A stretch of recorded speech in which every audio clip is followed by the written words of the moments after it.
यहाँ तक डिस्कस कर लिया था कि 0.33 नैनोमीटर इलेक्ट्रॉन की वेवलेंथ फाइंड कर ली। उसके बाद आपने कहना है कि दिस वैल्यू का मतलब ये वाली वैल्यू 0.3 नैनोमीटर, आपने कहना है this value of wavelength of electron यानी lambda while moving in first orbit of hydrogen atom is comparable to the wavelength of X-rays के साथ इसको कंपेयर कर सकते हैं और एंड कैन बी मेजर्ड और मेजर भी कर सकते हैं। उसके बाद आपने कहना है कि ये कंडीशन है, if we imagine a proton moving in a straight line with the same velocity as mentioned for electron, its wavelength will be 1836 times smaller than that of electron। कि अगर हम एक प्रोटॉन को जो है इमेजिन कर लें जिसकी वेलोसिटी सेम हो, इलेक्ट्रॉन जितनी वेलोसिटी से जो मूव कर रहा हो स्ट्रेट लाइन में, तो जनाब उसकी वेवलेंथ जो है वो 1836 टाइम्स इलेक्ट्रॉन की वेवलेंथ से कम होगी। तो जी डियर स्टूडेंट्स, उसके बाद आपने कहना है सिमिलरली एन अल्फा पार्टिकल का मतलब हीलियम जिसने दोनों इलेक्ट्रॉन खारिज कर दिए हों, moving with the same velocity का मतलब 2.188 multiplying by 10 raise to power 6 metre पर second should have wavelength 7344 times smaller as compare to that of electron से 7344 गुना कम उसकी वेवलेंथ होनी चाहिए। Now we consider a stone of mass 1 gram moving with velocity of 10 metre पर second, then its wavelength will be, वही वाला formula lambda equals to h over mc।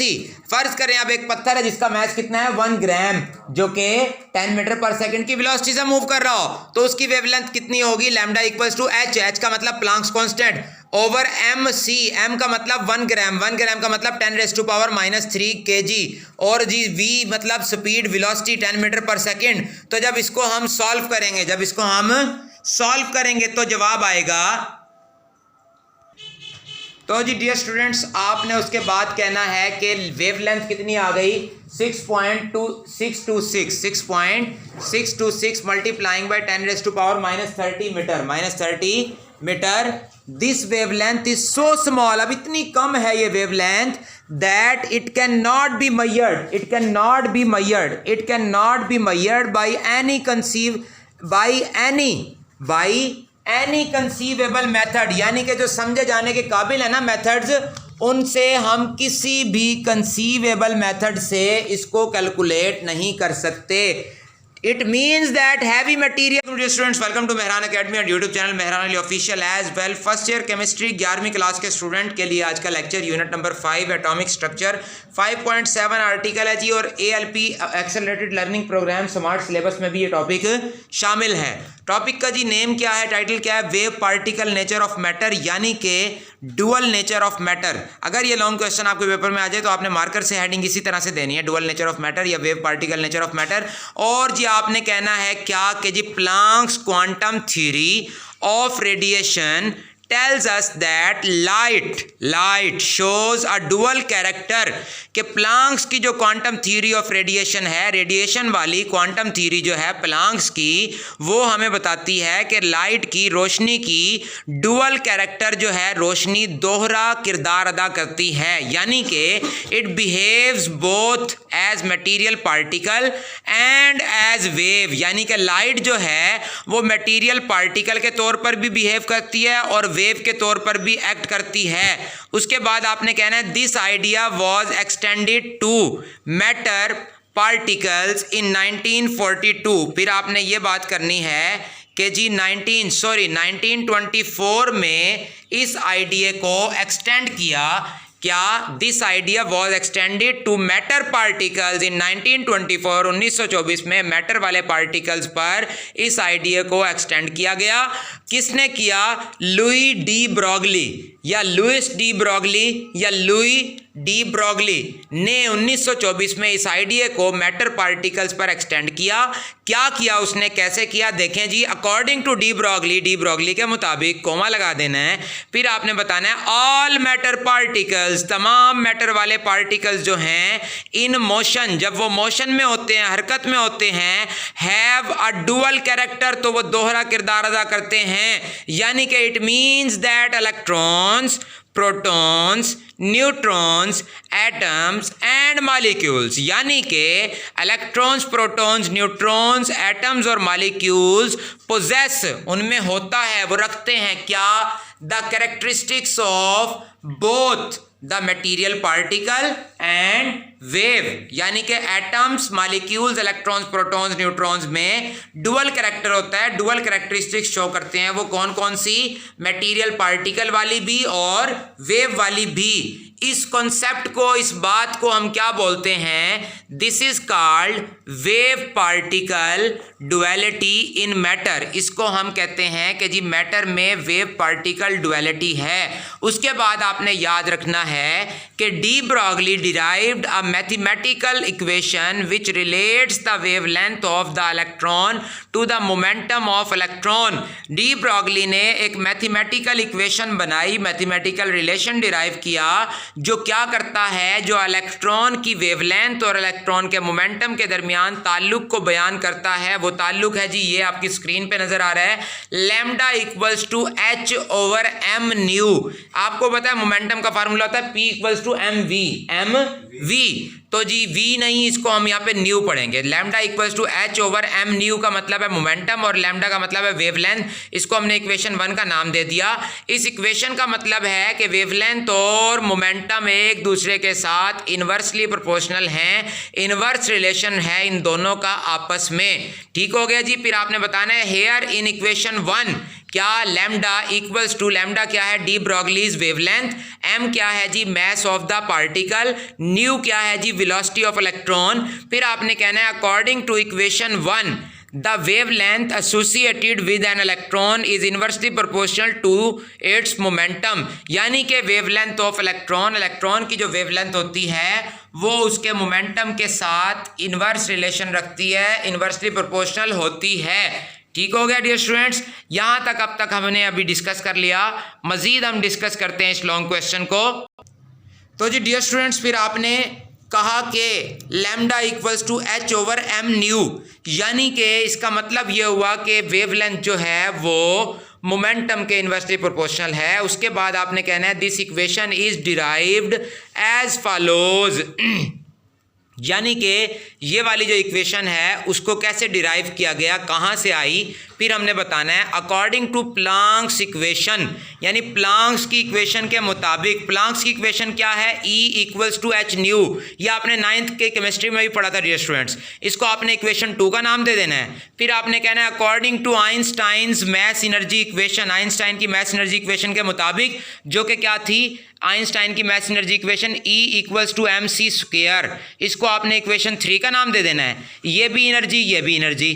फिर आपने क्या लिखना है, फिर आपने पहले बता देना है कि E equals to M C square में where m is the mass of the material particle which has to convert itself into a photon and c is the velocity of photon. आपने कहना है m जो है वो material particle का मास है जिसने अपने आप को फोटोन में कन्वर्ट करना है, यानी मटेरियल पार्टिकल ने वेव नेचर में कन्वर्ट होना है। और c क्या है, वेलोसिटी ऑफ फोटोन। उसके बाद आपने लिखना है by comparing equation 2 and 3। Equation 2 और 3 को जब कंपेयर करेंगे तो लेफ्ट हैंड साइड के इक्वल है तो राइट के इक्वल होगी, यानी कि H nu equals to M C square हो जाएगा। ये हो गया H nu equals to M C square. उसके बाद आपने मार्कर से हिंट देना है। आपने पढ़ा था 10th क्लास में फिजिक्स में v equals to F lambda, v equals to F lambda यानी फ्रीक्वेंसी। अच्छा, अब हमने कहा v equals to F lambda यानी कि वेलोसिटी बराबर है फ्रीक्वेंसी इनटू लैम्डा।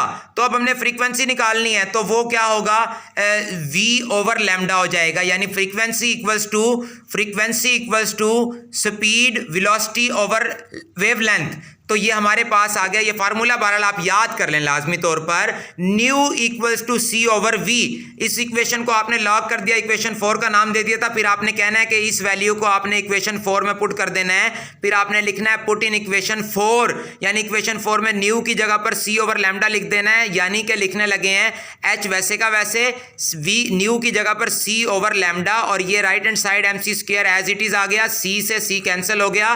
तो हमारे पास इधर क्या बचा, H over lambda equals to M C. तो हमें लैम्डा चाहिए, लैम्डा उधर चला जाएगा, एम सी इधर आके डिवाइड हो जाएगा, यानी कि एच ओवर एम सी हो जाएगा। Lambda equals to H over M C. ये देखें lambda equals to H over M nu जो था ये इक्वेशन 1 की तरह की इक्वेशन हमने डिराइव कर ली, lambda equals to H over M C आ गया। उसके बाद आपने कहना है इसको इक्वेशन 5 का नाम दे देना। आपने फिर कहना है according to equation 5 the wavelength, ये वेवलेंथ है, ये मोमेंटम है, एम वी जैसे होता है इस तरह एम सी। आपने कहना है according to equation 5 the wavelength of photon is inversely proportional to the momentum of photon. यानी कि आपने फिर मार्कर से ऐसे लिख देना है, ये बुक वाले ने नहीं लिखा हुआ, या आपने लास्ट में लिखना है इसी इक्वेशन की बेस पर आपने लिख देना है कि जी wavelength is inversely proportional to momentum, यानी कि lambda proportional to 1 over M C. इस पूरी बात का मतलब है कि वेवलेंथ जो है फोटोन की वो मोमेंटम ऑफ फोटोन के इनवर्सली प्रोपोर्शनल है। ठीक हो गया डियर स्टूडेंट्स, उम्मीद करता हूं यहां तक आपको बात समझ में आ गई होगी। तो जी डियर स्टूडेंट्स, हमने अब तक इक्वेशन नंबर 1 को स्टडी कर लिया, lambda equals to H over M nu. Equation 2 थी हमारी E equals to H nu. Equation 3 थी E equals to M C square. Equation 4 थी H nu equals to M C square. Equation 5 जो हमने derive की lambda equals to H over M C.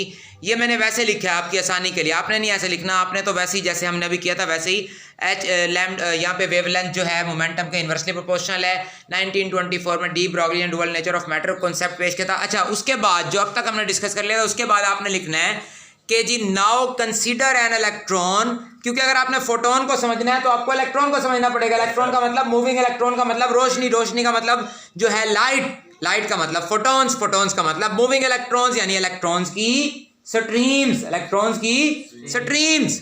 Now consider an electron moving with velocity. एक electron का फर्ज कर लें आप जिसकी वेलोसिटी कितनी है 2.188 मल्टीप्लाइंग बाय 10⁻⁶ मीटर पर second in the first orbit. First orbit का मतलब K shell, first energy level of Bohr's model of hydrogen atom. Hydrogen atom का जो बोहर ने अमली नमूना पेश किया था उसके पहले मॉडल, पहले शेल में इलेक्ट्रॉन मूव कर रहा है कितनी स्पीड से 2.188 मल्टीप्लाइंग बाय 10⁻⁶ मीटर पर सेकंड की स्पीड से मूव कर रहा है। Then wavelength associated with it, तो फिर उसकी जो वेवलेंथ होगी उस इलेक्ट्रॉन की can be calculated with the help of equation 5। वो जो हमने इक्वेशन अभी 5 डिराइव की थी, इक्वेशन 5 हम लिख भी रहे हैं, lambda equals to H over M C. M के साथ मैंने छोटा सा चुन्ना सा मुन्ना सा ई लिख दिया। ई का मतलब एम ई का मतलब मैस ऑफ इलेक्ट्रॉन। सी का मतलब स्पीड ऑफ लाइट होता है, लेकिन यहां पर होगा मतलब इलेक्ट्रॉन की स्पीड यानी फोटोन की स्पीड। तो फिर आपने हिंट देना है कि एच क्या है। एच का मतलब है प्लांक्स कांस्टेंट। प्लांक्स कांस्टेंट की वैल्यू कितनी होती है स्टूडेंट्स, याद रखिएगा 6.626 मल्टीप्लाइंग बाय 10⁻⁻34 जॉल सेकंड। उसके अलावा M E mass of electron जो हमने प्रीवियस लेक्चर में डिस्कस भी किया था 9.108 मल्टीप्लाइंग बाय 10⁻31 kg। फिर आपने कहना putting values in equation 5। Equation 5 में यानी इस इक्वेशन में वैल्यूज पुट कर देंगे तो lambda equals to H, H की जगह 6.626 multiplying by 10⁻34, mass of electron की वैल्यू 9.108 मल्टीप्लाइंग बाय 10⁻31, और उसके अलावा सी की जगह पर इलेक्ट्रॉन की स्पीड ये वाली लिख देंगे 2.188 मल्टीप्लाइंग बाय 10⁻6। तो जी लिख दी, जब इसको सॉल्व किया तो जवाब आ गया 0.33 मल्टीप्लाइंग बाय 10⁻9 मीटर। 10⁻9 कितना होता है, नैनो होता है। तो जी हमने लिख दिया लैम्डा इक्वल्स टू 0.33 नैनोमीटर, यानी वेवलेंथ हमने इलेक्ट्रॉन की फाइंड कर लिया अब तक, जो आ गई 0.33 नैनोमीटर। तो जी डियर स्टूडेंट्स, यहाँ तक हमने डिस्कस किया कि वेवलेंथ हमने एन अल्फा पार्टिकल क्या होता है, हीलियम का न्यूक्लाई होता है, moving with the same velocity should have a wavelength, ये हमने डिस्कस कर लिया था। तो उसके बाद ये वेवलेंथ हमने फाइंड कर ली थी इतनी, ठीक है जी स्टूडेंट्स। उसके बाद आपने कहना है क्या कि जी वेवलेंथ आ गई हमारे पास 6.626 मल्टीप्लाइंग बाय 10⁻30 मीटर।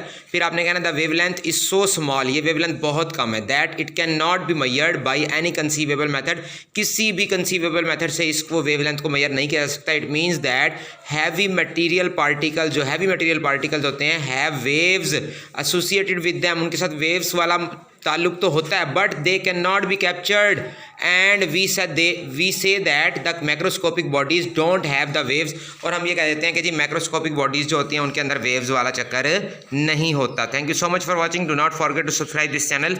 मिलते हैं नेक्स्ट वीडियो लेक्चर में। सुपुर्द मौला, पाकिस्तान, पाइंदाबाद।